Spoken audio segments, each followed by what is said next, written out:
on va reprendre. Si, Gaël, oui.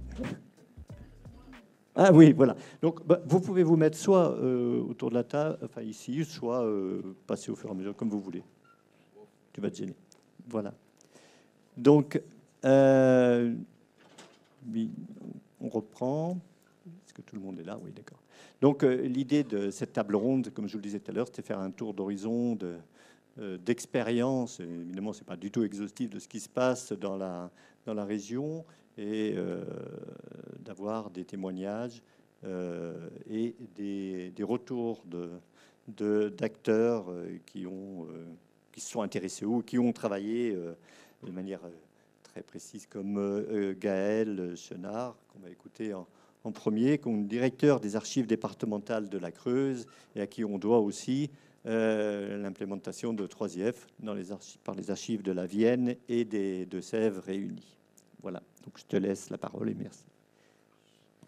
Merci, je vous remercie pour l'invitation. Donc l'idée est quand même de vous faire un tour en un temps record pour pouvoir garder du temps de discussion de la table ronde. Donc je vais aller vite, hein, accrochez-vous. Mais vous allez voir que ce n'est pas si compliqué, c'est moins technique que ce que Cécile nous a présenté tout à l'heure. Le début de la réflexion se place en 2017 lorsque je prends mon poste de directeur des archives départementales de la Vienne, que j'ai quitté depuis, non, évidemment, et que j'ai découvert un projet en cours de route en partenariat avec l'Université de Poitiers sur la numérisation d'un fonds dit Camille Delacroix, archéologue, cofinancé avec l'université, la DRAC et puis le département qui était dépositaire du fonds comme soutien technique et qui a abouti à la publication des images et sur le site internet des archives et la récupération des images sur les serveurs de l'université. Ce qui m'a profondément ennuyé parce que je me dis, quand même, on paye 2 fois l'hébergement et on va payer chacun notre visualiseur, mais comme l'université a des projets d'exploitation de ces données qui allaient bien au-delà de ce que moi je voulais faire sur mon site internet, finalement, il n'y avait pas trop d'alternatives techniques sur ce moment-là. Et ça m'a quand même mis la puce à l'oreille. Et c'est le moment où on a commencé à parler peu à peu de 3IF. Et que je me suis dit, ah, nom de Dieu, c'est ça qu'il aurait fallu faire. C'est ça qu'il aurait fallu faire, même si c'était trop tard. Mais il n'est jamais trop tard pour faire bien dans les années qui viennent. Et il se trouve que j'ai donc commencé à gratter un peu cette question-là. Et malheureusement, dans le domaine des archives, aucun des prestataires auxquels nous faisons habituellement appel pour monter des sites Internet ne maîtrisait le protocole 3IF. Et je me suis même rendu compte qu'aucun d'eux n'en avait entendu parler. J'ai donc monté un dossier de subvention auprès de la DRAC. J'ai raté Culture Connectée. La région n'a pas voulu me soutenir à l'époque. Zut, c'est pas grave, ça arrive. Pour numériser des fonds et développer en fait le 3IF sur le site internet. Alors, on a réussi. Et j'ai la fierté de dire que nous sommes le premier service d'archives départemental en France à avoir mis 3IF à disposition sur l'ensemble des images du site internet. Donc, vous avez vu la carte tout à l'heure, il y en a plein. En fait, ce sont les clients du même prestataire, puisque nous avons payé le développement auprès du prestataire, mais celui-ci avait d'autres clients qui petit à petit ont pu profiter. Et puis d'autres prestataires maintenant se mettent aussi au 3IF. L'ambition pour moi, outre le déclic dont j'ai parlé, était essentiellement triple.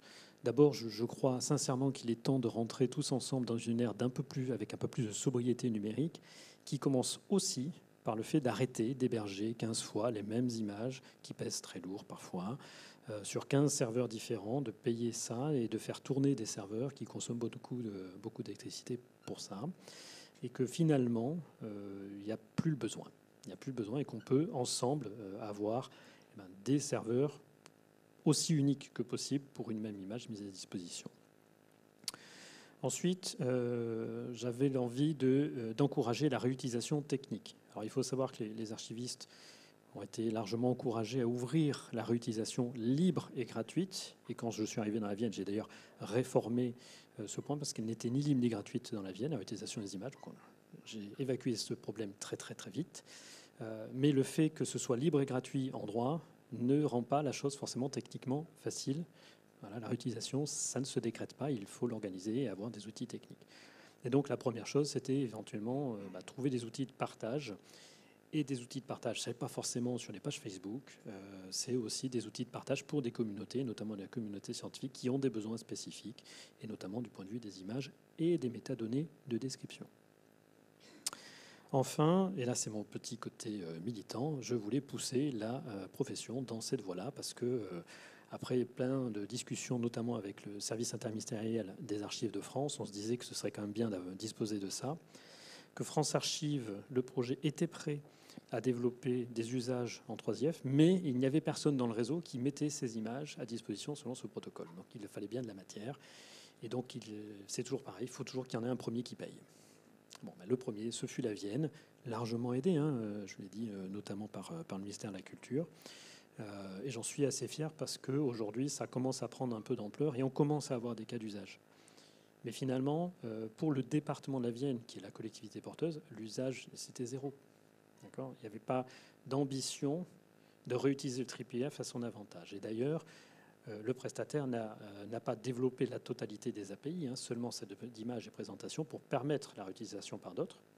Mais son propre visionneur, qui est sur le site Internet, ne permet pas de récupérer des images en 3IF, ce qui est une des limites. Ça a un peu marché. Alors, on est les premiers, mais c'est qu'une question de chronologie. Quelqu'un d'autre l'aurait fait. C'est pas, j'allais dire, à mettre à mon crédit. C'est juste que l'opportunité s'est présentée au bon moment. N'empêche qu'aujourd'hui, tout le monde y pousse. La recommandation du ministère de la Culture 2024 devrait accélérer un petit peu les choses, notamment parce que c'est un signal à envoyer à nos éditeurs de sites Internet pour leur dire non, c'est plus un gadget voulu par tel ou tel directeur d'archives un peu farfelu. C'est une recommandation globale et on va bien vers ce modèle-là. On a rencontré quand même des problèmes, et c'est la deuxième partie de ce que je vais vous présenter, parce que vous allez voir que ça peut animer les discussions qu'il y aura tout à l'heure.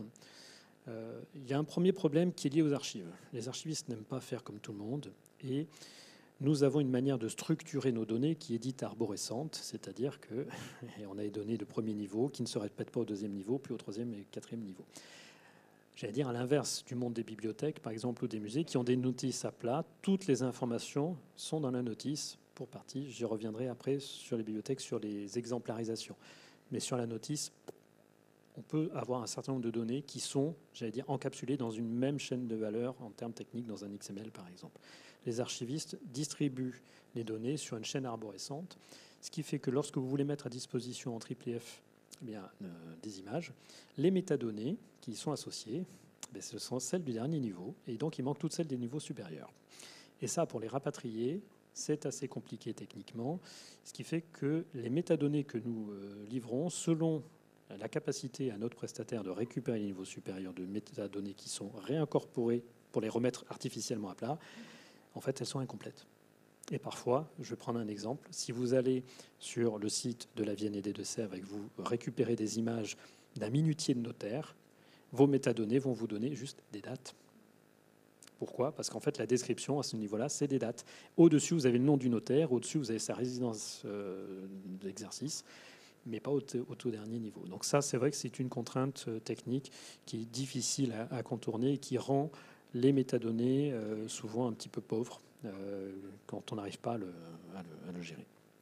Il y a des moyens, je ne rentre pas dans le détail, mais il y a des moyens de le gérer. Autre souci, alors ça, Christopher Carmorvan est dans la salle, on s'en est rendu compte grâce à lui, le pauvre, pour le projet SOCFACE, qui est un projet donc d'IA qui sera présenté, je présume, rapidement cet après-midi, qui a pour ambition de réutiliser l'ensemble des recensements de population de la France pour pouvoir faire de l'indexation nominative et relever un certain nombre d'informations assez complètes.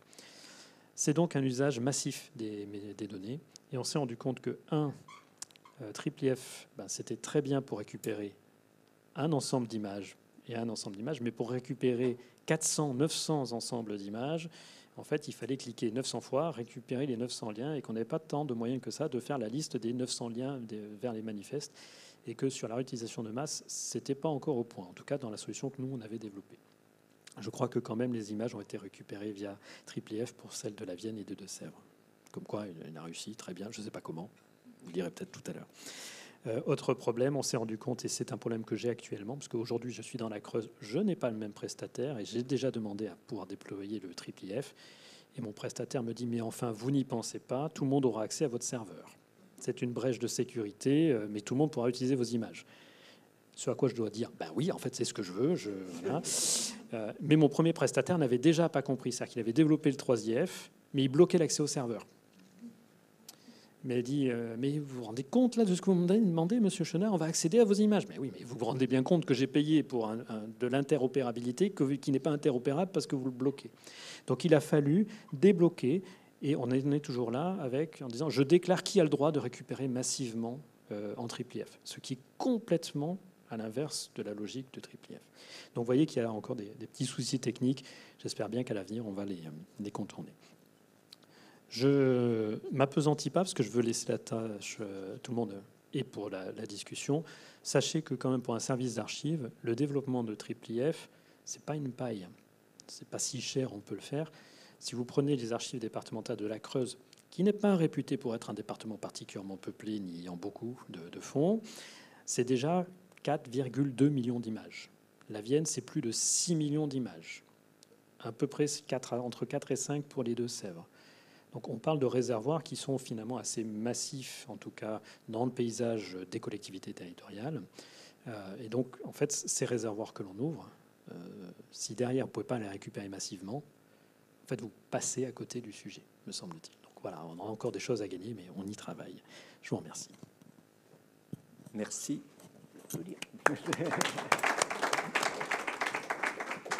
Merci Gaël. Je propose qu'on fasse la discussion à la suite. Donc à suivre Vincent Lagardère, donc de Aliénor, donc le réseau Conseil des musées.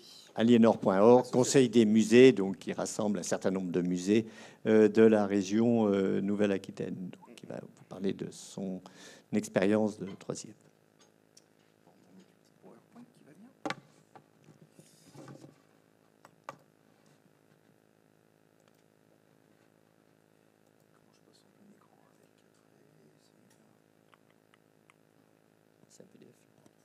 En bas, en bas. Merci. Au-dessus, voilà. Non, celui-là. Je suis un peu miro, excusez-moi. Oui, moi aussi, en bas. Mode lecture plein écran. Donc, bonjour. Donc, effectivement, nous, on est un réseau de musées de collections publiques autour d'une cinquantaine de collectivités, d'établissements plutôt. Et on est principalement, à la base, on s'est formé en Poitou-Charentes. Et après, à la fusion des régions, on nous a demandé de nous étendre. Et donc, on a intégré un certain nombre de musées dans les régions du territoire limousin et aquitain. Notre credo, c'est de proposer une base de données de gestion des collections aux musées et de mettre à disposition des moyens pour valoriser leurs collections sur Internet. C'est ça notre raison d'être, entre guillemets.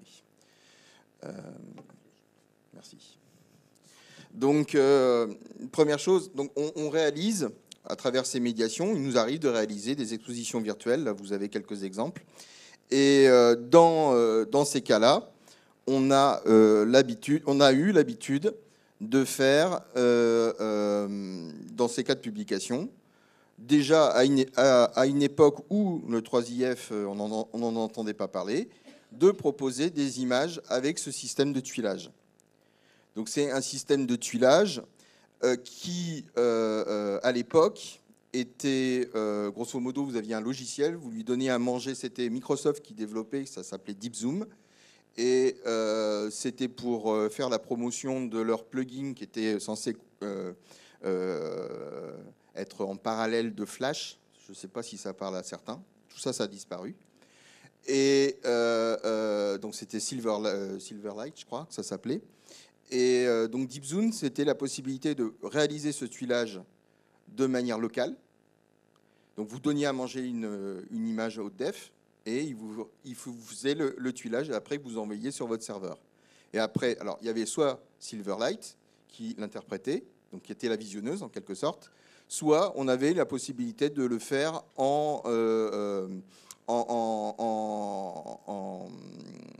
avec du système JavaScript, ce qu'on a utilisé et qui fait que c'est encore fonctionnel. Donc l'idée, c'était de montrer des images complexes et de pouvoir aller de zoomer dedans, et on ne pouvait pas les annoter. Par contre, on ne pouvait pas les annoter, donc il fallait passer par d'autres systèmes pour les annoter. Et vous voyez déjà que je vous montre quelque chose un petit peu. On avait déjà à Poitiers l'image d'un plan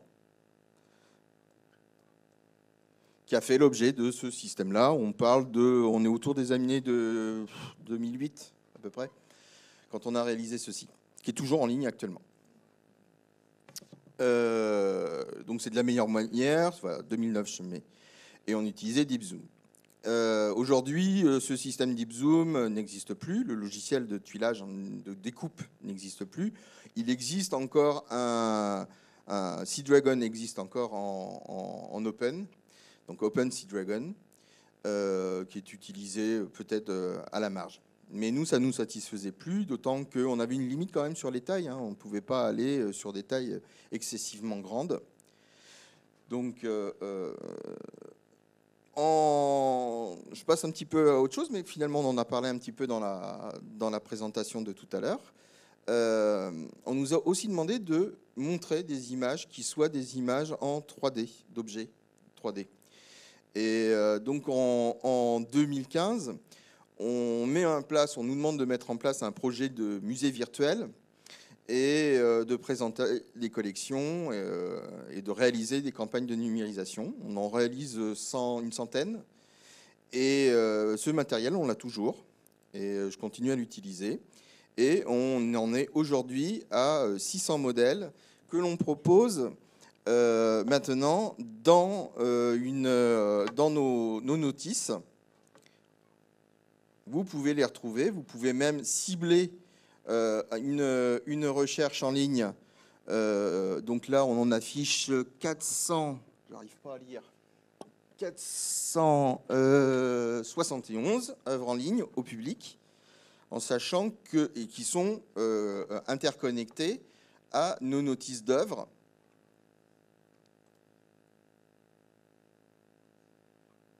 Deux bases de données. Alors c'est la base de données en ligne, c'est l'équivalent de la base publique de ce qui est notre base de données que l'on propose à nos utilisateurs professionnels.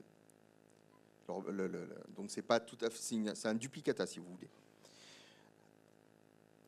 avec des métadonnées et avec des métadonnées en arborescence par rapport à ce qui était proposé. C'est-à-dire qu'effectivement une recherche sur une période va pouvoir être interrogée. Petit inconvénient de cette solution, vous le voyez, on est tributaire d'un plugin qui s'appelle Sketchfab, qui est proposé par Sketchfab. Sketchfab a été racheté il n'y a pas très longtemps par, je crois que c'est Ubisoft. Ils veulent vendre, ils ne veulent pas forcément faire du mécénat, mais c'est un problème qui touche beaucoup de gens dans l'archéologie, beaucoup d'universitaires aussi. La question, c'est de savoir quelle est la pérennité de ce plugin. Je sais qu'il y a des discussions qui commencent à avoir le jour là-dessus. Néanmoins, le problème, c'est que ce plugin, c'est un très bon outil, quoi. En termes de médiation au public, il permet des quantités de choses. En termes de brillance, en termes de matière, en termes d'ombre portée, d'éclairage, enfin, il est assez fabuleux quand même. Et donc, ça serait bien qu'on en ait, peut-être par rapport au 3IF, ça serait très bien, mais il faudrait qu'il soit aussi qualitatif, quoi. Ça serait bien de récupérer ça.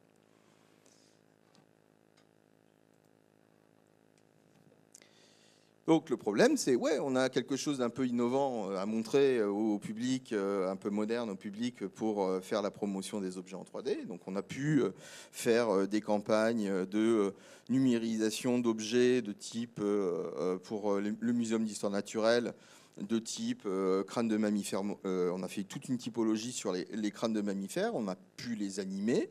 Ça aussi, c'est quelque chose que Sketchfab permet et que toutes les visionneuses ne permettent pas. Il n'y en a pas beaucoup des visionneuses, hein, je peux vous dire, on a cherché. Et donc, cette visionneuse est aussi notable, ce qui revient sur nos histoires de 3IF. Mais qu'est-ce que l'on pourrait donner à manger maintenant que Deep Zoom n'existe plus pour les œuvres 2D? Et c'est là qu'on s'est dit qu'on avait quelque chose à faire avec le 3IF. Là, je dois remercier Thierry, on est vraiment voisins en termes de bureau. Et il m'a quand même mis un peu le pied à l'étrier. Je ne connaissais pas la connaissance de 360, 3IF 360. Et il nous a un peu aidé à comprendre cette histoire de deux applications, une application de découpe d'images en tuiles et une autre de visionneuse. Et on a cherché qu'est-ce qu'on pouvait trouver, et d'interopérabilité, et qu'est-ce qu'on pouvait trouver aujourd'hui sur le marché, sachant que nous, on n'a plus de développeurs, pour des raisons budgétaires et parce que raisons d'attractivité, on est une petite association, on a 3 salariés, et faut faire venir un développeur, je peux vous dire que soit il faut aligner la planche à billets, soit, soit il faut lui donner du grain à moudre, ce qui n'était pas facile pour nous. Donc on a des prestataires. Là aussi, ça m'intéresse parce que quand je leur ai parlé 3IF à nos prestataires, là, par rapport à l'intervention de Gaël tout à l'heure, ils nous ont dit « Hein, quoi 3IF, quoi c'est quoi ?» Et donc, il fallait chercher, et nous, on n'est pas développeurs. Donc bien sûr, il y avait cette solution Adno, mais pour nous, cette solution Adno, elle était encore émergente. Elle n'était pas assez user-friendly pour nous. Donc on a cherché, on a regardé un peu la liste des prestataires qui existent dans ce milieu-là, parce qu'on voulait quelque chose d'un peu clé en main finalement. Quelque chose qui nous permette d'héberger les images, puisque notre prestataire d'hébergeur d'images n'existait pas, ne connaissait pas ce système et ne voulait pas l'implémenter sur nos serveurs. Donc il fallait un hébergeur. Et puis il fallait aussi la surcouche, quoi. La surcouche de présentation. Quelque chose qui nous satisfasse et qui puisse satisfaire au grand public. Et quelque chose que nous, on puisse mettre en œuvre aussi, sachant qu'on n'est pas des purs développeurs. Donc on a fait un premier galop d'essai avec un Hollandais qui s'appelle, alors je vais le donner le nom, hein, Micrio. C'est Micrio qu'on a retenu sur la base d'une présentation. Et alors, tout à l'heure, la question a été de dire est-ce que il est possible, est-ce que les photos ont été faites dans quel cadre? Là, on m'a demandé d'intervenir parce que moi, je suis de formation, je suis plutôt photographe, et on m'a demandé d'intervenir sur la prise de vue d'un tableau qui est au musée d'Angoulême et qui fait la gentille taille de, je l'ai mis tout en haut, qui fait la gentille taille de, je vois rien, 4 mètres par 6 mètres, qui fait tout un pan de mur dans le musée, avec même un petit encaissement avec des marches qui permet de le voir dans son ensemble. Et il est plus grand que ce mur-là, ouais. Et donc ça m'a intéressé de faire des photos. J'ai fait un assemblage de photos pour y arriver. J'ai fait une quarantaine de photos pour sortir quelque chose qui tienne la route, qui mette à genoux ma machine, et mon Photoshop, et par exemple l'affichage librement. Donc on voit qu'on a la possibilité de faire des annotations. Alors ça suffisait pas, je voulais absolument que ces annotations, on puisse les faire disparaître. Donc il a fallu que je leur demande comment j'y arriverais. Et là, ils ont râlé parce qu'ils m'ont dit « Ouais, mais il faudrait être développeur. » Bon, ils ont fini par me donner les tuyaux. Et l'intérêt de ce tableau, c'est que finalement, tout le drame, entre guillemets, qui est montré ici, il est dans ce détail-là. Il est dans Achille traînant, ça y est, j'ai oublié. Il y a un petit point d'intérêt qui dit que c'est Achille traînant Hector, voilà, le cadavre d'Hector. Et Priam qui veut aller le récupérer, Priam étant son père, présent ici. Donc voilà, cette solution, elle nous permet de faire des points d'annotation, elle nous permet de zoomer dedans de très très bonne qualité, on peut vraiment balancer. C'est Micrio, c'est sa carte de visite, c'est la présentation de cette manière-là du Jardin des Lys de Jérôme Bosch, dans une image qui fait plusieurs gigas à la base. Donc il y a tout un tas de choses. On peut la consulter avec un système d'audio tour. On avait de l'audio, donc on avait un système. On peut faire un tour embarqué. Les Lamentations de Priam, Étienne Barthélemy Garnier. Avec des sous-titres. Cette toile d'Étienne Barthélemy Garnier nous transporte en 1250 avant notre ère sur la côte nord-ouest de la Turquie actuelle. La scène se situe au moment de la légendaire chute de la ville de Troie, décrite par Homère dans l'Iliade. S'il y a personne qui est Le peintre français Étienne en Barthélemy situation de Garnier handicap, je peux couper peint les- cette toile en 1800. Il représente ici l'un des épisodes décisifs de la guerre de Troie. La fin de la cité approche. L'homme à la barbe blanche, revêtu de rouge, qui repousse sa famille et ses amis agenouillés, c'est Priam, le roi de la cité de Troie.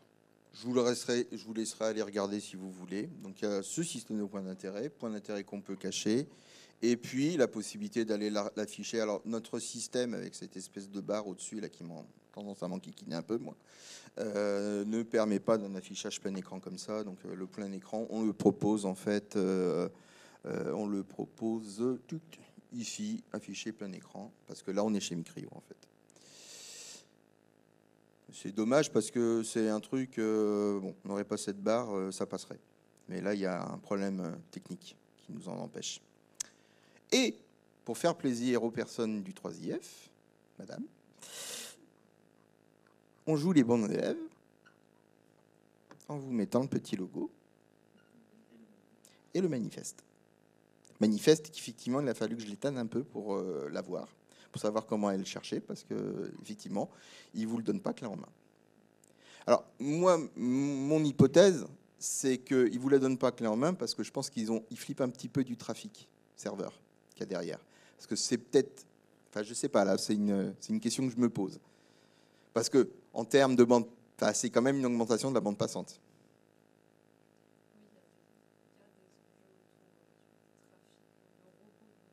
Voilà.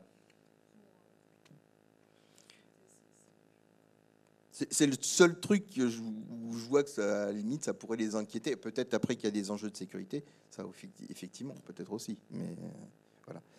Donc on essaye de jouer le jeu de l'interopérabilité. Je suis pas sûr qu'on récupère très bien les annotations dans leur système. Ça, c'est pas sûr. Et voilà. Et pourtant, on récupère bien quelque chose. Moi, j'ai pu le passer. Alors, j'avais essayé Ultima, je pense, c'est ça. Les visionneuses, j'en ai essayé plusieurs. Il y en a qui passent pas, il y en a ça marche. J'ai des fortunes diverses en fonction. Et le petit plugin fonctionne de détection. On voit bien le manifeste. Détecte. Ça, c'était le premier galop d'essai. On en a fait un deuxième en ligne actuellement, autour d'un plan cadastral de la ligne acadienne. C'est un petit peu plus aride, mais pour ceux qui sont... voilà, c'est vraiment plonger au cœur du document pour en savoir plus. Et pareil, on a fait faire le petit logo, machin, etc. Sachant qu'on est passé dans une autre version. Ils nous ont mis en place une autre version, donc je suis obligé de séparer un peu les contenus parce que les codes changent.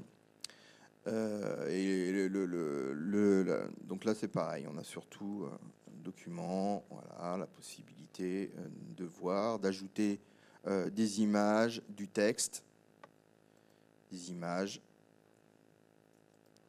Donc, franchement, leur solution est plutôt pas mal. Et ça a un coût, hein. Je vais pas vous le cacher. Pour nous, ça a un coût. On est sur une formule d'adhésion qui nous permet d'avoir jusqu'à 100 3IF, 100 images, donc on y va doucement pour l'instant, on bombarde pas. Et sur cette centaine de projets, on est autour de 2 000 € par an. Par an. Voilà, le siège de Poitiers qu'on essaye de refaire. Donc, comme ça, je passerai le coup voilà, et voir librement. On a la possibilité d'avoir des tours, etc. Toujours la même chose. Et la possibilité d'aller zoomer dedans avec les annotations, sans les annotations. Toujours la même chose. Là, vous avez vu d'ailleurs le temps de latence. Je ne sais pas si vous voyez, c'est flou, puis ça devient net. Et ce qu'on attend pour le publier, ça, c'est le retour de ce tableau qui est en restauration et qui rentre en mois de décembre. Et je refais une campagne photo dessus et pour le présenter sous un jour nouveau et pour remplacer la première proposition qu'on avait fait en Sea Dragon précédemment, Gibson Sea Dragon. Je laisserai la suite à voilà, Stéphanie. Donc il y a un coût pas négligeable. On n'a pas vraiment de support pour cette adhésion. C'est une adhésion de base, entre guillemets, qu'ils nous ont octroyé. Les 100 1900 €. Il y a moyen de monter un petit peu en gamme. Mais on n'est pas de support technique. Même si de temps en temps, il répond quand je l'emmerde vraiment. C'est une toute petite équipe, finalement. J'ai l'impression que c'est même une personne derrière. Donc c'est vraiment de la micro-entreprise et c'est une plateforme non française. Donc tout à l'heure, j'entendais parler de prestataires. Ça m'intéresse. Je viendrai vous voir. Mais vraiment, il nous faut ce qu'il nous faut à notre niveau. C'est une solution complète, techniquement accessible. Donc, grosso modo, on a un BO, on a un back-office, et on rentre nos trucs. Et de manière assez agréable. Et qui propose quelque chose qui marche pour le public, qui soit vraiment satisfaisante au public. Voilà.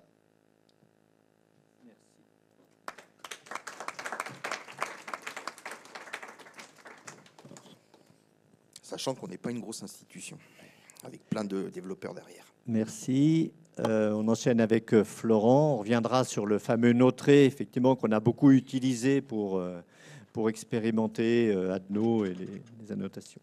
Donc, tu peux... Voilà. Donc, Florent Paluot est... des titres, responsable des collections de conservation et chef de projet des politiques numériques à la médiathèque de François Mitterrand à Poitiers, donc plutôt Grand Poitiers pour la tutelle. Et donc, il va vous parler effectivement de nos expérimentations communes et sans doute d'autres choses sur 3IF.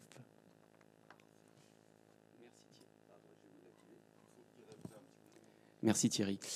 Bonjour à tous. Alors, je vais vous parler d'un projet qui, lui aussi, remonte un petit peu, parce que Gaël, tout à l'heure, parlait de 2017. Alors, il se trouve que moi, j'ai participé dans un poste antérieur, quand j'étais en poste à Paris, au tout début de Bibissima, c'est-à-dire à la conception du projet Bibissima depuis l'administration centrale du ministère de la Culture, dans les années 2010-11 de mémoire, 12. Et en particulier à la mise sur pied des projets partenariaux que Bibissima propose aux institutions de conservation. Après, voilà, j'ai quitté mon poste, je suis arrivé ici à la médiathèque de Poitiers. Et quand on a eu l'opportunité, en tout début 2017, de participer à un projet partenarial, évidemment que j'avais en tête, là aussi, tout ce qui pouvait être développé en termes alors sur les métadonnées et sur les images également.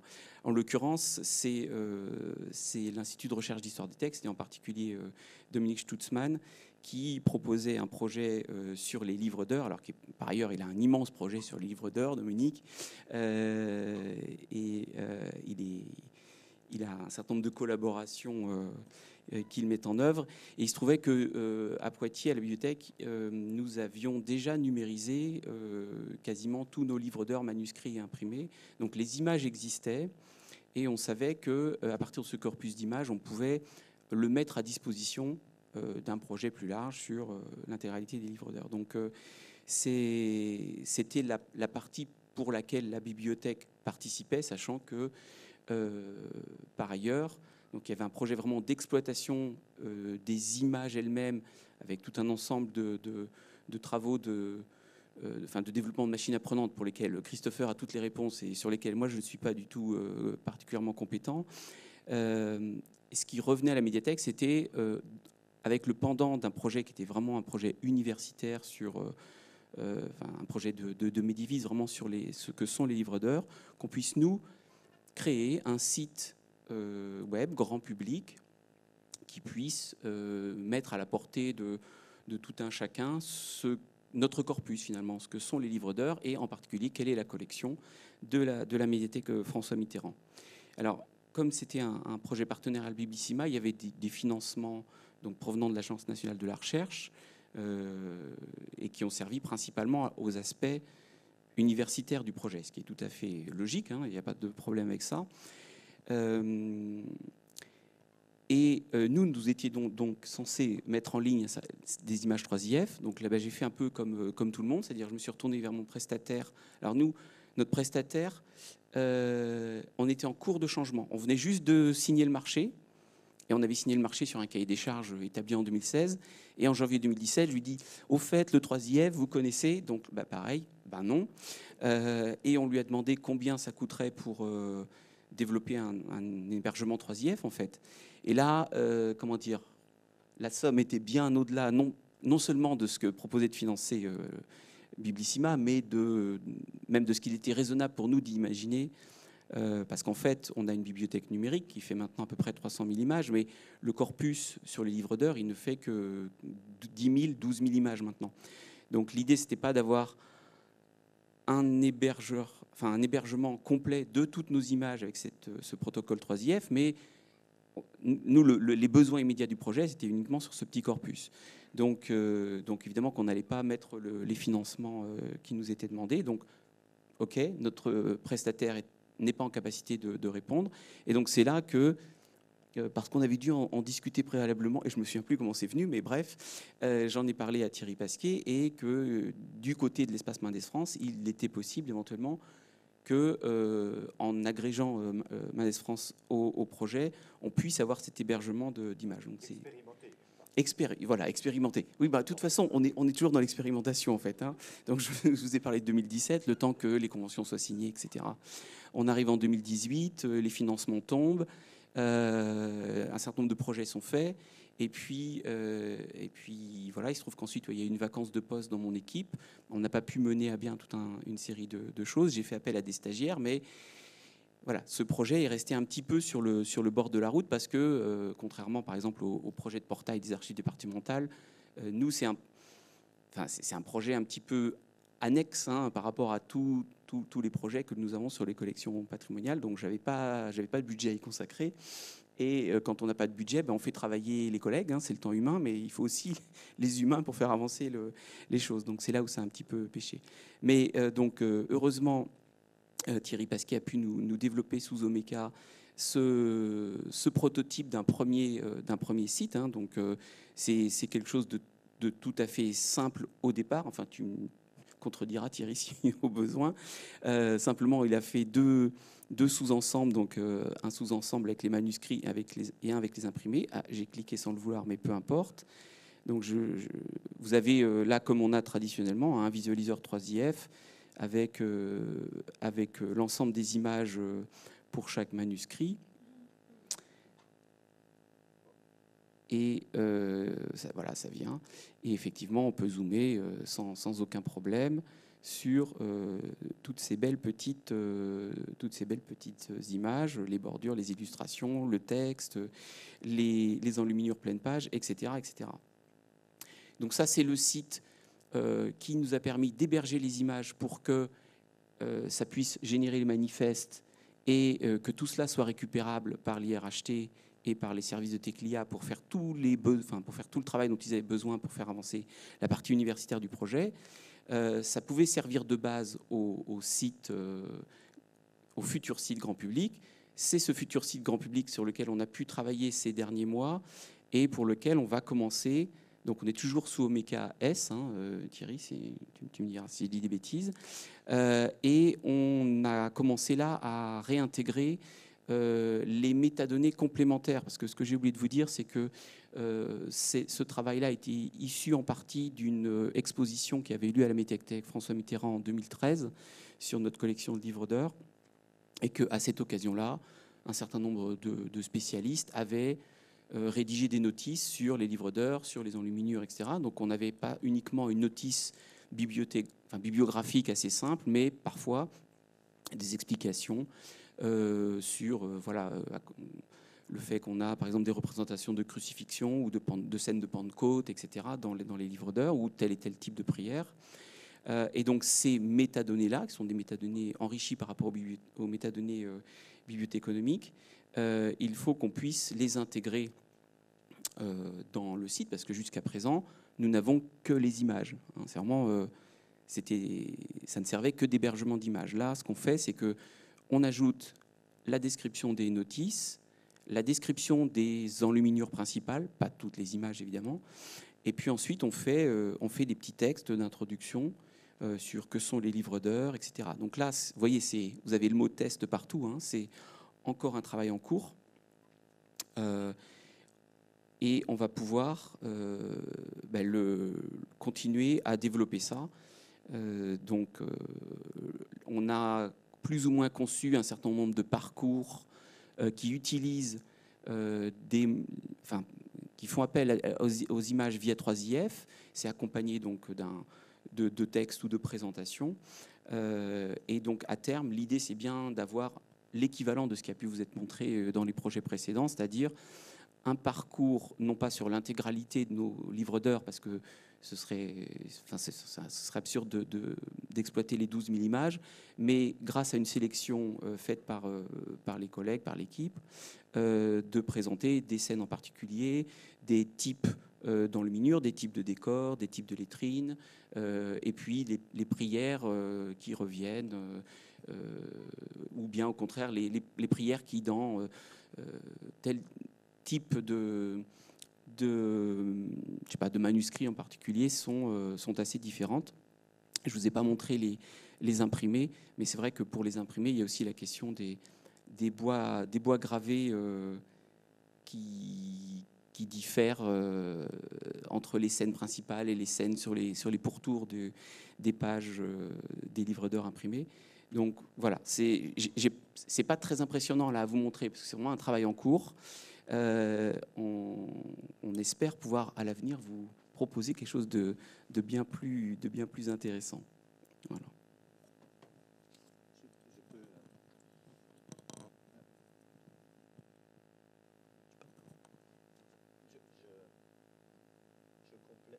Non.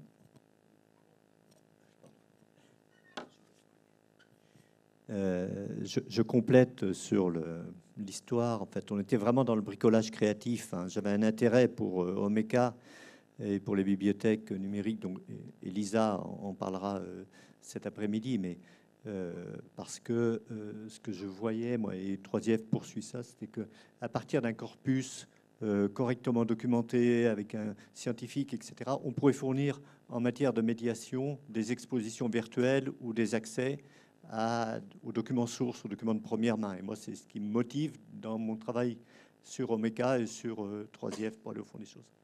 Donc, on a pris Omeka parce que c'était disponible. Il y avait un module expérimental qui permettait d'exposer les images 3IF. Donc, on y est allé et on n'a pas demandé 100 000 euros. Donc, on a fait et puis on continue à entretenir. Et puis, heureusement aussi que Christopher est extrêmement réactif sur la disponibilité des images pour évaluer les résultats et faire que le serveur et Oraille Pictavensis servent bien les images comme on le souhaite, quoi. Donc ça a vraiment été une aventure et c'est aussi ce qui nous conduit à cette journée en fait en pratique. Ok, merci Florent. Alors, j'en ai pas parlé tout à l'heure parce que je parlais surtout des musées, des archives et des bibliothèques, mais évidemment, il y a le champ de la recherche et dans la salle sont fortement représentés les collègues du CESCM, donc les centres d'études des civilisations médiévales, donc de l'Université de Poitiers. Donc, on va entendre maintenant Rémi Bonin et Amal Aziz, donc du CESCM. Donc là, il y avait profusion de projets à présenter, donc il a fallu que le CESCM choisisse les projets à présenter. Mais dans la salle, on pourra échanger aussi avec les autres projets du CESCM. Donc, Amal est doctorante donc, au Centre d'études des civilisations médiévales, donc l'UMR 7302 de l'Université de Poitiers, et Rémi Bonin est ingénieur de recherche en humanité numérique, donc au CNRS et CESCM. C'est bien ça? Ok, on vous écoute. Merci beaucoup et bonjour à toutes et à tous. Donc, en effet, il a fallu choisir quelques-uns des projets représentés au CESCM. Et donc, moi, je viens présenter un projet dont j'ai été... alors, qui est à la fois partie de ma thèse. Donc, je suis en thèse de doctorat et je travaille sur les dalles funéraires à effigie gravée de la fin du Moyen-Âge, du XIIIe au XVIe siècle, sur à peu près le centre-ouest de la France. Et j'ai proposé l'hiver dernier un projet sur l'appel à manifestation d'intérêt de Biblissima Plus, qui porte sur ces fameuses dalles funéraires à effigie et dont le but est de les mettre à disposition pour plusieurs raisons. Donc la première est l'accessibilité de ces œuvres. Ici, je vous ai mis 2 exemples de dalles qui sont plutôt bien présentées, bien éclairées. Elles sont au musée, elles ne sont pas mises en danger, on va dire. Mais la plupart du temps, c'est comme ça que je trouve les dalles de mon corpus. Donc elles sont soit en très mauvais état, soit très mal éclairées, soit impossibles à prendre en photo, ou dans un état de détérioration quasiment immédiat. En fait, c'est la dalle que vous pouvez voir au milieu, par exemple, dont l'épiderme se détériore et donc je pense que dans 10 ans, elle n'existera plus. Un autre cas, une dalle qui a été, je ne sais pas pourquoi, scellée dans le mur à 2,50 m du sol. Et donc d'autres états de conservation, notamment dans les réserves des musées. Donc moi, j'y accède parce que je fais des demandes, ce genre de choses, mais forcément, tout le monde n'a pas à la fois le temps ni la possibilité de le faire. Ou bien des dalles qui sont juste impossibles à prendre en photo en raison de leur taille. Donc c'est la dalle que vous voyez en haut à gauche, qui mesure à peu près 3 mètres de long. Donc il y a eu déjà des solutions de la part de chercheurs qui travaillent sur ce même type d'objet, notamment les Belges. Donc on a la technique du frottis ou de l'estampage qui revient à donc placer une feuille sur la dalle et en recopier grâce au sillon le dessin. Donc là vous voyez un exemple avec une dalle en cuivre qu'on a frotté. Donc on a fait le frottis de cette dalle et en effet la lisibilité de l'œuvre elle est vraiment augmentée puisqu'on peut voir tout le champ de l'image. Mais la limite, c'est la matérialité de l'œuvre. On voit que entre le dessin et la photo, c'est pas du tout le même rendu. Et donc là, j'ai effectué un tout premier test. Alors c'était bien avant de proposer mon projet à Biblissima. C'était pour des raisons d'études tout à fait individuelles. Comment moi aussi, j'utilise ma documentation de travail pour faire mon analyse, et la photogrammétrie, et donc le rendu, le tuilage de toutes mes photos de terrain pour en rendre un résultat orthonormé, donc une ortho-image, a été une solution. Et c'est ce qui m'a donné envie de proposer à Biblissima la mise à disposition de toutes ces images que j'aurais produites dans un premier temps pour moi, au plus grand nombre. Et donc là, un exemple test, parce que moi aussi je suis au tout début de mon projet, d'une dalle donc, prise en photo, jonchée sur un escabeau. Cette dalle, elle mesure à peu près 2,20 m de haut, et donc forcément, si j'essaye de la prendre en photo, on a ce genre de résultat qui est très peu lisible. Et donc...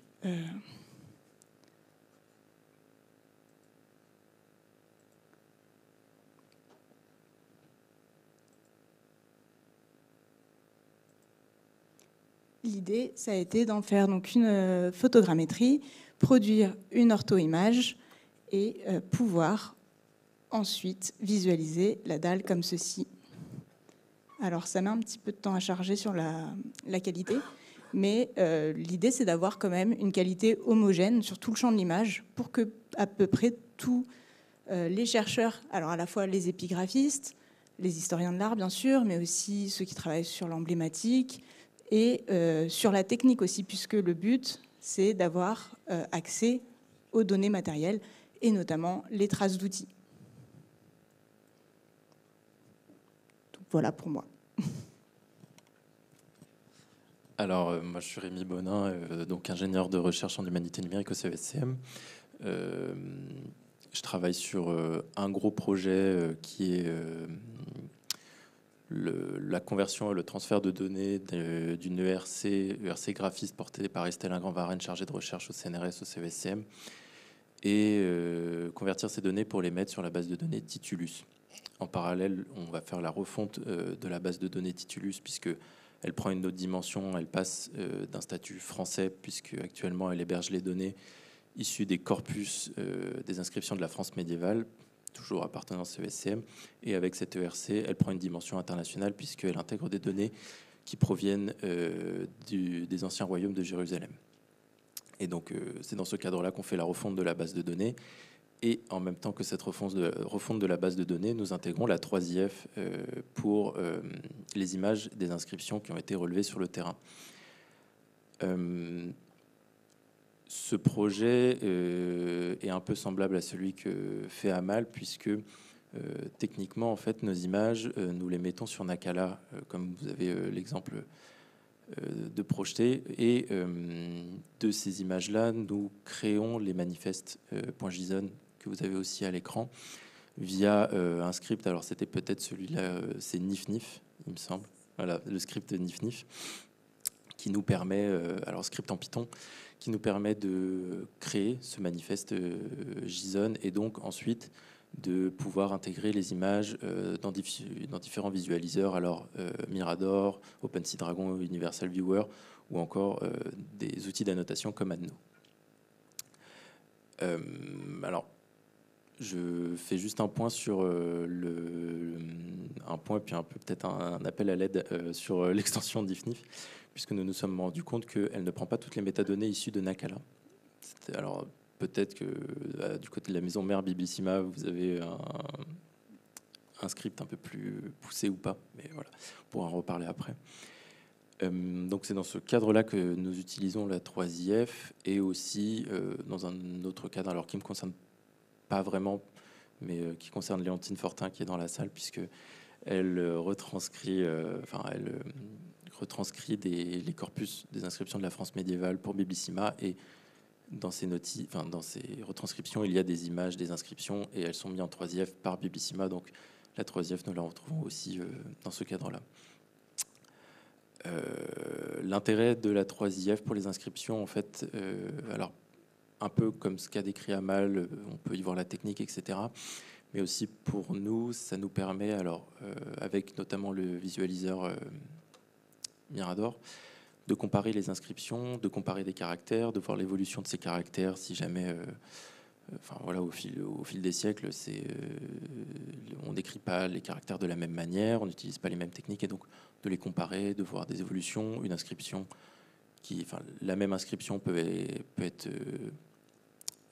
écrite d'une manière différente si elle est sur un support différent. Donc voilà, un outil de comparaison le plus poussé possible.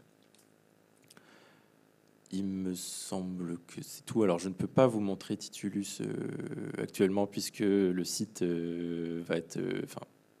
le nouveau site n'est pas encore préparé. On va s'y attaquer réellement la semaine prochaine. Mais je me permets de faire une promo. Si jamais vous voulez le voir, je vous invite à suivre le colloque international d'Estelle Ingrand-Varenne, de Madame Tréfort et Damien Strzelecki, qui aura lieu au mois de mai au CESCM. Et là, nous vous présenterons Titulus, la nouvelle version, avec de la 3IF partout, enfin bref, des métadonnées. Ce sera la version, on va dire, ultime. C'est tout pour... alors après, je peux changer de casquette et parler de ce qu'on fait avec l'association. Alors maintenant, je change de casquette. Je passe de l'ingénieur de recherche au membre de l'association de la Tour de Marmande à Velèche, au nord de la Vienne, entre Châtellerault et Tours. Puisque en 2023, alors que j'étais encore qu'étudiant en Master 2 Humanité numérique au CESR, Master Humanité numérique porté par Elena Pirazzo au Centre d'études supérieures de la Renaissance, j'ai pu faire un stage pour cette association du château de la Tour de Marmande. Et durant ce stage, il m'a été demandé de concevoir une bibliothèque. Alors au début, c'était une base de données, mais ça a viré bibliothèque numérique sur les graffitis présents au château de Marmande. Alors comme ce que montre Thierry à l'écran, le château de Marmande recèle énormément de graffitis médiévaux. Et ils ont tous été recensés par 2 doctorants, un du CESM, qui est maintenant docteur, Clément Dussard, et un doctorant du CESR, Émeric Gobert. Et de cette étude, nous avons fait cette bibliothèque numérique. Et le projet a pris de plus en plus d'ampleur, puisque de ce projet est née la Compagnie des archéographes, qui vise à explorer, recenser des graffitis dans d'autres lieux. Et ensuite, à chaque fois, c'est toujours la même chose. Nous créons une notice de ces lieux et l'image qui a été prise en photo est convertie en 3IF pour des raisons, par principe, hein, puisque nous utilisons Omeka open source et donc la 3IF open source, pour aussi des raisons de facilité, puisque pour ce stage, il était nécessaire de connaître un peu la 3IF, de connaître un peu OMEKS, de connaître un peu Mendes France, de connaître un peu Thierry Pasquier. Et il s'avérait qu'en 2020, j'avais fait, comme par hasard, mon stage à Mendes France, avec comme maître de stage Thierry Pasquier, durant lequel j'ai découvert OMEKS et la 3IF, malgré le confinement. Donc, à l'heure actuelle, de nouvelles données sont en préparation, sont en train d'être préparées. Nous devrions avoir 4, 5, peut-être 6 nouveaux sites, ceux qui existent, mais voilà. Donc, utilisation simple et basique. Et puis, grâce à l'outil Mexina qui avait été développé aussi, ça a permis à l'association de la Tour de Marmande d'avoir accès à des serveurs en 3IF à moindre coût, on va dire. Enfin, facile d'accès, facile de maintenance et moins cher que si on était passé par un prestataire privé ou autre chose. Voilà, je n'ai rien d'autre à dire en plus.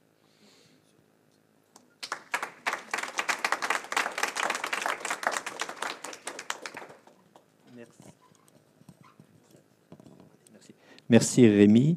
Donc on va terminer le tour de table et puis après engager la discussion en revenant sur le fameux Notré et autre chose avec Stéphanie Cousset, donc, qui est au musée de Poitiers, qui est responsable de la communication et des médiations numériques. Tu l'avais dans un onglet.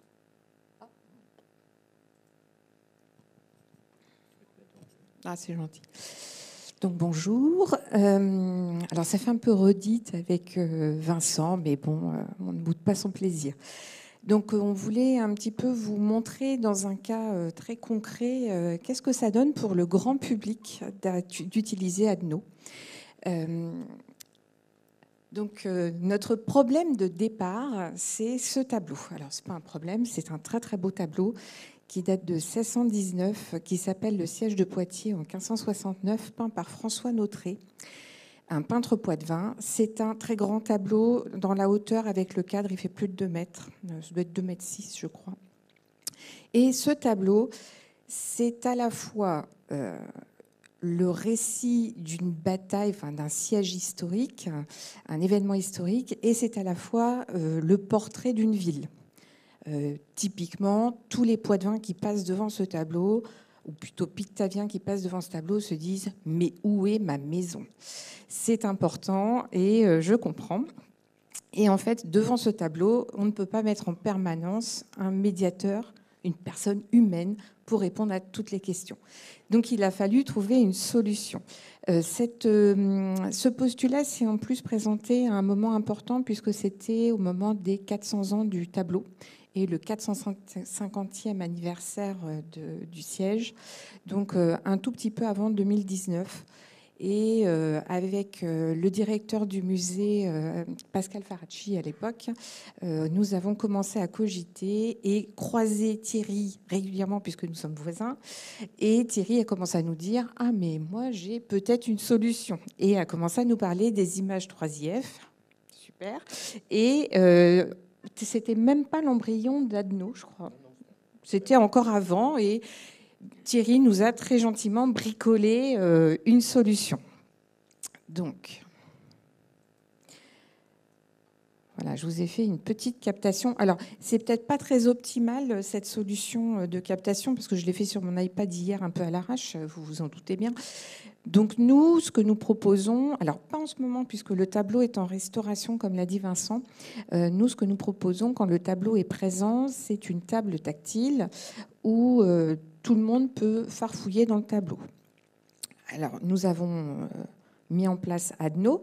C'est Alexis Vinsonneau, qui est un médiateur culturel chez nous, qui a préparé cet Adno avec le soutien participatif de Thierry.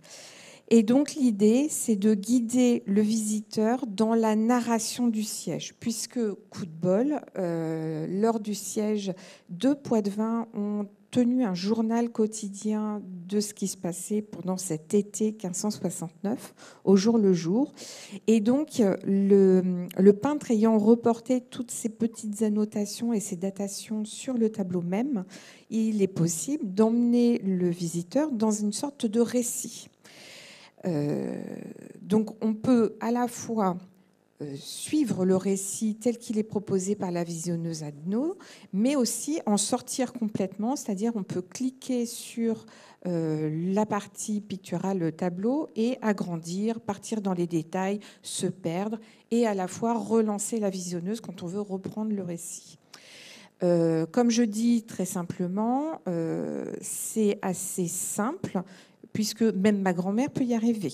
Donc c'est important, ça, de se dire, finalement, un outil numérique bien fait, c'est que ça doit pouvoir être utilisé par n'importe quel public, y compris les publics éloignés des questions numériques.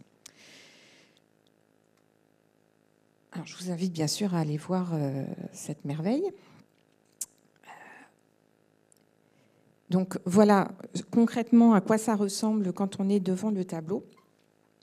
Alors actuellement, donc, le tableau est en restauration. Alors, la restauration va avoir un certain impact, puisque là, la photo qu'on a utilisée pour Adno, c'est une photographie qui a été faite avant restauration par le photographe Christian Vigneault, qui est à la retraite depuis. Lui, pareil, il est parti de 6 clichés, je crois, qu'il a ensuite... Je me souviens qu'on y avait travaillé ensemble, on en était à... Je pense qu'il y en avait au moins 9, il y avait 3 bandes. Voilà. Il y avait 3 bandes, etc. Donc c'est 39. Et il va falloir recommencer au retour de restauration du tableau. Donc, Vincent, je te fais de l'œil, évidemment, puisque nous n'avons plus les... Voilà, nous n'avons plus les services de Christian qui est parti à la retraite. En fait, il va y avoir du changement puisqu'il y a eu un allègement du vernis sur la couche picturale. Ça va éclaircir le tableau et vraisemblablement, il y a eu des petites découvertes en termes d'annotation. Des petites choses que nous n'imaginions pas, qui sont révélées par les allègements de vernis. Donc ça sera à découvrir bientôt. Et Adno a fait l'objet d'un pimpage, si je peux dire, par des étudiants. Alors, j'ai retrouvé cette vieille photo. Désolée, Thierry. Donc, en fait, je travaille également avec le consortium Je peux pas, j'ai musée, qui regroupe 5 institutions. L'ADRAC, Aliénor.org, Conseil des musées en Nouvelle-Aquitaine, donc l'ADRAC Nouvelle-Aquitaine, l'Université de La Rochelle, Canopée et Cap Science. J'espère que je... Pardon ? Et Aria. Voilà, j'avais encore oublié Aria. Aria, qui est une association qui nous soutient dans les cas pratiques. Et donc, dans le cadre de ce consortium, nous mettons en place des projets numériques qui vont d'un côté aider les étudiants de l'Université de La Rochelle à se former à des cas pratiques et de l'autre permettre à des institutions telles que les musées en Nouvelle-Aquitaine d'avoir des solutions numériques, pratiques, à moindre coût, puisque c'est toujours le nerf de la guerre qui nous empêche de produire des choses formidables. Et donc, lors d'une année, je crois que c'était Mathis Touré, l'étudiant qui est à côté de Thierry sur la photo, qui a eu le cas pratique d'ajouter une surcouche de visualisation, de présentation à Adno. Parce qu'en fait, Adno, c'est bien. C'est un super outil, sauf qu'il n'est pas très sexy visuellement. Voilà, on va le dire clairement. Et en plus, nous, on avait un petit souci, c'est que nous voulions utiliser Adno, mais avec 3 entrées différentes. Alors, là, ce que je vous montre, c'est, on appelait ça StoryTab. On raconte des histoires sur une table numérique. Donc, en fait, c'est ce que Mathis a proposé. Alors, le problème de Mathis, c'est que dès qu'on lui a parlé de patrimoine, il nous a sorti cette horrible calligraphie, police. Voilà, je veux absolument en sortir, mais c'est pas grave. Donc, en fait, ici, il y a la proposition, c'est pour ajouter de la facilité à l'usager, il y a la proposition d'entrer de 3 manières. Donc la manière simple, je suis en visite libre et c'est moi qui agrandis comme je veux. Je peux farfouiller dans le tableau ces petites maisons, ces détails, le siège, mais aussi toutes les annotations qui sont propres au tableau. Je peux rentrer dans la bataille ici et je peux rentrer dans l'explication même de la ville telle qu'elle est représentée en 1619, version 1569. Donc en fait, c'est intéressant aussi que d'Adno version professionnelle, pratiquement, on propose, via des étudiants qui cogitent à la question, à une utilisation encore plus simple pour le grand public. Je vous remercie.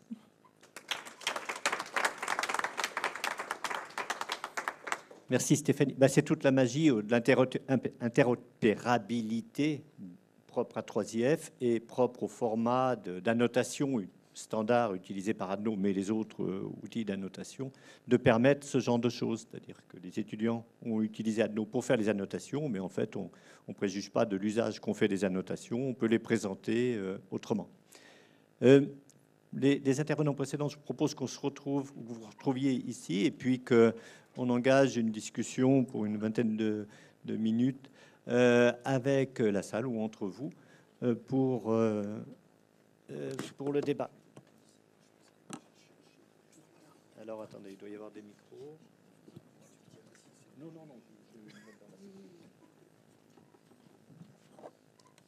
Des questions à distance éventuellement. Donc vous voyez, en fait, bon, je rebondis sur ce que je viens de dire, mais en fait, le point commun à tous ces projets-là, c'est qu'en gros, vous pouvez presque passer les ressources culturelles, scientifiques, etc., des uns et des autres pour les utiliser chez les uns et les autres aussi. Donc c'est vraiment ça. Et de notre point de vue de la médiation, donc dans la dimension qu'a abordée Stéphanie, eh ben, c'est en or pour travailler avec les publics en tant que tiers, en fait, pas fournisseur de ressources. Donc je remets ma couche de promotion, mais que vous connaissez maintenant, de 3IF, mais pas en tant que technique, vraiment comme un outil, un moyen de la médiation, de la recherche et des sciences ouvertes. Après mon sermon, voilà. Oui, on a eu 2 présentations. Enfin, moi, ce que je trouve intéressant dans l'usage de 3IF, c'est la partie médiation et visualisation. Et je pense que là, les 2 choses qui fonctionnent bien et qu'on arrive vraiment on arrive à démontrer l'intérêt, c'est les 2 présentations où il y a du deep zoom, en fait. C'est-à-dire où on rentre dans une image qui est très, très grande, où on peut se promener. Et il y a une narration, c'est-à-dire on a des informations supplémentaires, c'est une espèce de visite de l'œuvre. Mais il faut que l'œuvre soit suffisamment grande pour la visiter à ce niveau-là. Donc ça marche bien pour du visite. Oui, je pense qu'il y en a beaucoup. Mais donc ça marche bien sur une œuvre. Est-ce que vous avez des cas d'utilisation sur de la série d'œuvres ou de l'œuvre en relation ou d'autres supports ou d'autres choses que du visuel, par exemple du texte ou des choses comme ça? Moi, j'aimerais bien voir ce qu'on peut arriver à faire. Je ne suis pas sûr que Micrio nous le propose. On a aussi le cas des herbiers. On a le cas dans les musées. On a le cas de certains ouvrages. Le Muséum de La Rochelle, il a une bibliothèque. Donc, il pourrait vouloir diffuser aussi des œuvres. Et je parlais du Muséum de La Rochelle, mais j'ai aussi à Marquez, l'écomusée de Marquez dans les Landes, où ils ont des choses relatives à un fond d'un photographe, enfin les carnets de prise de notes d'un photographe. Et ça fait partie des choses qu'on pourrait diffuser. Alors, il y a le PDF, hein, bien entendu.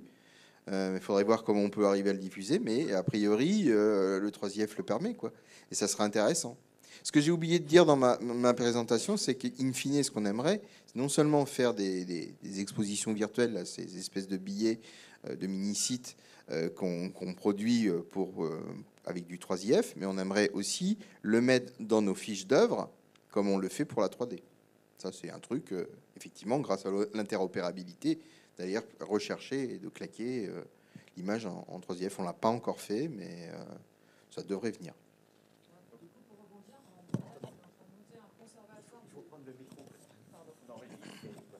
Donc oui, pour rebondir, en Bretagne, en fait, on est en train de monter un conservatoire du livre d'artiste et autour de l'art singulier. Et donc le 3IF, justement, et enfin, c'est pour ça que je suis là aussi, du coup, ce serait de pouvoir l'utiliser dans ce cadre-là, quoi. Donc on est vraiment sur la texture, les techniques aussi, comme Amal a pu le présenter, qui nous intéressent, qu'elles puissent être montrées aux artistes.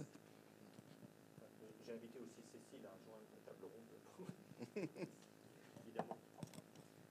J'aimerais rebondir sur la question de M. Carmorvan. Il faut aussi avoir en tête que d'avoir des images de telle qualité, ça coûte très cher, alors à produire, mais surtout à mettre à disposition sur Internet, parce que ça pèse très lourd sur les serveurs. Pour cette raison, la quasi-totalité des services d'archives qui mettent à disposition des très gros volumes de données mettent une définition qui n'a rien à voir avec celle que vous avez vue ici. Donc parfois, on a des contacts d'universitaires en disant « oui, mais bon, votre qualité, c'est pas terrible ». Oui, mais je ne vais pas pouvoir massifier une qualité aussi optimum pour 6 millions d'images. Ce n'est pas possible. En tout cas, en termes de coût annuel, ce n'est pas possible. Il faut que vous ayez en tête, hein, pour 6 millions d'images, l'hébergement seul, on est à environ 12 000 € par an. Voilà, juste avoir les espaces serveurs. Si demain, je dois décupler, parce que c'est ça, hein, c'est un rapport de 1 à 10 en termes de stockage des images, vous imaginez un peu le format qu'il faudrait avoir de serveur et donc le coût pour pouvoir répondre à ces besoins. Donc, il est beaucoup plus intéressant d'avoir des corpus limités avec une très haute qualité, mais qui ne surtout pas massifier cette qualité-là, parce qu'en fait, économiquement, ça ne devient plus tenable pour le porteur. C'est pour ça aussi qu'on n'a pas multiplié à l'envi. Hein. On a aujourd'hui, on doit être autour de 75 000 œuvres publiées au public sur notre base de données, qui ont toutes presque un visuel. Alors, pour des raisons de droit d'auteur, on ne les diffusera pas si ça tombe dedans. Sinon, de temps en temps, il manque des photos. Mais la plupart du temps, on essaye quand même que ce qu'on met en ligne au public, c'est une image. Et cette image est déjà, elle est montrée à autour de 1500 pixels de long. Elle est stockée chez nous en format natif. Hein. Et effectivement, ça a un coût, c'est sûr. Et le 3IF en rajoute une couche, c'est sûr. Et une photo comme le Priam que j'ai pu faire, ça représente aussi un coût humain à faire. Hein. Le jour de prise de vue, la réalisation de l'empilement, etc. Ça a demandé un peu de temps. Ok. Des questions sur Jordi? Alors, j'ai peut-être eu un début de réponse du côté de la Bretagne, mais qu'est-ce qui explique que la quasi-totalité ou la totalité des fonds que vous avez montrés sont des fonds anciens et pas des fonds contemporains, des œuvres contemporaines qui auraient été produites soit par des chercheurs, soit par des artistes? Alors, pour les musées, c'est clair. Pour les musées, 1, c'est souvent des fonds anciens. 2, quand c'est des œuvres contemporaines, nous, si c'est ADGP, c'est mort. On ne peut pas diffuser. Et parce que la DGP nous met des tarots qu'on ne peut pas tenir. Et on voudrait bien. Hein. On est dans les musées, on devrait pouvoir montrer. Hein. Mais jusqu'à présent, on n'a pas d'accord cadre avec ces sociétés d'ayant droit. C'est très lourd. C'est juste pas possible. Et quand parfois un artiste nous l'autorise, on fait. Et c'est dans notre site, on a quelques œuvres contemporaines qui ne sont pas pour l'instant en 3IF. Mais on a eu. Oui, c'est d'ailleurs la question que j'allais poser à madame tout à l'heure quand vous parlez de conservatoire du livre d'artiste, c'est-à-dire qu'il faut gérer les droits en amont, c'est-à-dire avoir la certitude que si vous déployez ces images et qu'elles sont totalement récupérables à très haute définition par tout un chacun, enfin là, quid des artistes, mais sans doute vous l'avez pensé cette chose-là, mais c'est forcément le frein principal quand on pense un projet. Enfin, moi, il me semble avoir souvenir de recommandations du ministère de la Culture à certains moments qui étaient de dire, de toute façon, forcément, cette technologie-là ou ce type de projet ne s'applique qu'à du domaine public ou un équivalent, mais en tout cas pas de choses qui sont pour lesquelles il y a des droits patrimoniaux.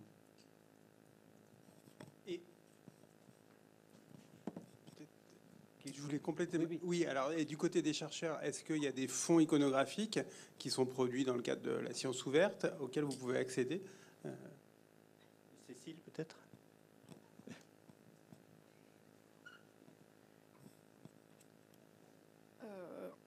Vous pouvez répéter, s'il vous plaît, excusez-moi. Est-ce que, alors, je comprends bien que du côté des artistes, la question du droit d'auteur est fondamentale. Elle l'est aussi du côté de la recherche, mais dans le monde de la recherche, il y a la pratique de la science ouverte. Donc, est-ce qu'il y a des fonds iconographiques, par exemple, mais qui pourraient être aussi audiovisuels, qui sont utilisés, exploités avec le protocole 3IF, avec cette absence de contraintes, de restrictions de droit d'auteur Oui, il y a des exemples. Après, ils ne sont pas forcément nombreux parce que c'est vrai que, comme ça a été souligné, ce sont souvent des fonds patrimoniaux qui sont diffusés via 3IF. Mais je pense par exemple à des exemples d'archives audiovisuelles, des témoignages audiovisuels, des captations vidéo qui peuvent être diffusés ensuite via 3IF alors que ce sont des documents contemporains. Et je pense par exemple à un exemple de l'université de Tennessee aux États-Unis qui avait recueilli des témoignages suite à des feux de forêt. Et donc, on a des témoignages de victimes des forces d'intervention qui ont lutté contre l'incendie, etc. Et c'est partagé en libre accès sur le site du projet. C'est aussi l'objectif du projet Harvest que tu as présenté tout à l'heure, de compiler aussi des expériences artistiques ou de documenter des expériences artistiques de manière large avec des médias multiples du texte. Oui, bonjour, Stéphanie Thomas du CESCM. Je m'occupe de la photothèque, où on a donc un gros fonds de photos, à peu près 300 000 documents. Et on les met pour le public, donc pour chercheurs, étudiants et grand public, sur une base de données qui s'appelle Roman. Donc on utilise Nakala pour intégrer ces images. En revanche, moi, c'est vrai que je suis confrontée au problème du droit de l'image. Il me faut l'autorisation. En fait, il faut que les documents soient libres de droit pour être mis sur la base de données. Et c'est vrai que je galère pour savoir si on a les droits ou pas. Par exemple, d'ailleurs, je maîtrise pas bien le sujet des droits à l'image. Et par exemple, pour les cartes postales, je sais pas si les cartes postales. Quelqu'un sait les cartes postales, non? Ouais, on peut pas. Ça dépend de l'époque. La carte postale. Est-ce que l'éditeur existe toujours? Est-ce que le photographe mais après, c'est une question. Nous, en droit à l'image, j'ai eu l'occasion, moi, de converser avec des avocats. Et à un moment donné, de temps en temps, on est obligé de dire, au niveau musée, de dire quel est le bénéfice-risque. Et est-ce que si c'est vraiment une carte postale de 1800 ou 1900 machin, avec un photographe, est-ce que ça s'applique encore? Est-ce que ça vaut pas le coup de le mettre? Sachant que nous, on est dans un but non lucratif en plus. On n'est pas en train de reproduire les cartes postales pour faire du beurre dessus. Hein. On est toujours dans un but non lucratif. Donc il faudrait quand même nous objecter que voilà, il y a un vice, quoi. Il y a quelque chose de malhonnête chez nous dans notre pratique. Parce qu'on est bien d'accord que toutes les images avec le manifeste 3IF doivent être libres de droit. Non. Ah, vaut mieux. Hein. Ah, vaut mieux quand même. Oui, en fait, c'est pas une prescription ferme de 3IF, mais le fait est que dès lors que l'on partage les documents librement sur Internet, il vaut mieux. Mais on peut imaginer des systèmes d'authentification qui protègent l'accès aux images. Et ça, par exemple, côté archives, il y a des cas où, par exemple, il est possible de consulter un document en salle de lecture, mais pas sur Internet. Et là, c'est un exemple de cas d'usage où 3IF peut quand même avoir un intérêt pour la consultation en salle de lecture, même si elle n'est pas permise sur Internet. Et si je peux ajouter un point, même si vous partagez sur 3IF et qu'il y a des droits patrimoniaux qui pèsent encore, techniquement, il n'y a pas de difficulté. En revanche, le juge serait sans doute amené à vous dire « Vous n'êtes pas responsable d'une réutilisation éventuellement à titre commercial par un tiers. » Et ça, c'est récent, hein, ça n'a que quelques années. Avant, on était responsable. En revanche, vous avez la responsabilité d'avertir le tiers qu'il pèse des droits patrimoniaux sur le document que vous avez mis à disposition. Donc, par défaut, la recommandation, c'est plutôt de dire, si vous n'êtes pas sûr, ne le mettez pas. Voilà. D'autres questions?